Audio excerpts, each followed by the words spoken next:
দুপুর বন্ধুরা, আশা করি তোমরা সকলে ভালো আছো। আমিও ভালো আছি।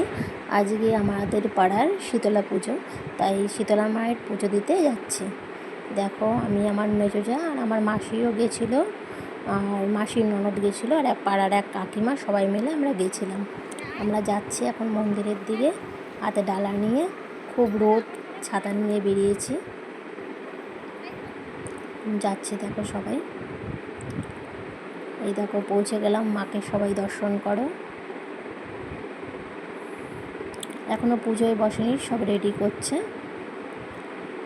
আর রাতের দিকে কালী পুজো হবে, আর এখন শীতলা পুজো হচ্ছে।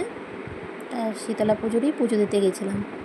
আর এই গাছের গোড়ায় সবাই ডাবের জল ঢেলে, সিঁদুর, তারপরে তোমার গেতেল সিঁদুর দিয়ে, তারপর মোমবাতি ধূপকাঠি এই জায়গাটায় আমরা ধরিয়েছি সবাই।